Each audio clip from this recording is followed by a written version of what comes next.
She was 92 years old, but her voice still felt young, full of power, and filled with the Spirit. Today, that powerful voice has gone silent forever. Mosie Burks, the gospel singer who inspired millions with her voice, energy, and faith, has passed away. Her death doesn't just feel like losing a singer. It feels like the world has lost a light. People everywhere are shocked. How could someone so full of life be gone just like that? Mosie was more than just a name. She was a living testimony of faith, strength, and truth. She was born in 1931 in Forest, Mississippi. During a time when life for African American families was extremely hard, she picked cotton as a child and grew up in poverty. But from an early age, she discovered something inside her, a voice that could shake souls and lift broken hearts. She began singing in church, and even back then, people noticed her voice wasn't normal. It was powerful, honest, and full of something divine. Most people came to know Mosie Burks through the Mississippi Mass Choir. When she stood on stage with that choir, she didn't just sing, she worshiped. She clapped, she shouted, she cried, and she pulled everyone in with her. You didn't just listen to Mosie, you felt her. At 80, she still performed with more energy than singers in their 30s. She would raise her hands, move across the stage, and sing with every part of her being. People said it felt like heaven touched the earth when she opened her mouth in an interview. Mosie once said, "You don't sing for people, you sing for the Lord. And if they feel it, that's God working. Through you," that one line shows exactly who she was. Her singing was never about fame or money. It was about truth, faith, and healing. While so many performers today chase popularity, Mosie chased purpose. She sang to serve, not to shine. Unlike many gospel singers who retired after gaining some success, Mosie kept going.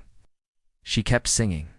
In churches, at funerals, in prisons, and even in small towns where no camera was watching. She talked to people after every show. She hugged them, prayed with them, and reminded them that God still cares. She wasn't trying to be a star. She was trying to be a servant.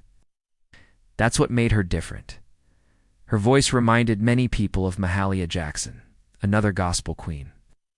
Both women sang from the soul, without any need for studio effects or fancy stages. Mosie didn't need auto-tune or smoke machines.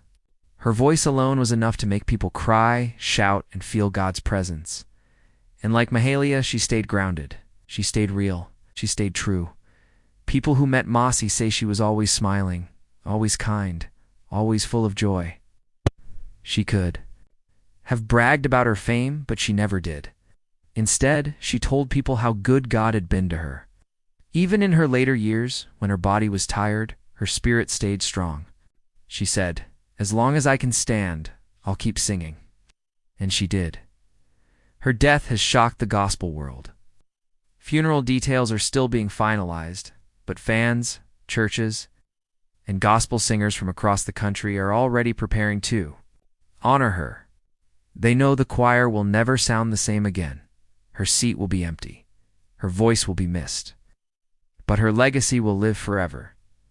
And now, we must ask a hard question. In a world full of noise, will anyone rise with a voice like Mosie's, one that speaks truth, brings healing, and lifts hearts? Or was she the last of her kind, the final voice of a generation that sang, not for show, but for the soul? Did Mosie Burks leave us a path to follow? Or have we moved too far away from the heart of gospel music, the real gospel that comes from pain, from faith, from love? Tell us what Mosie's music meant to you. Did she help you through a hard time?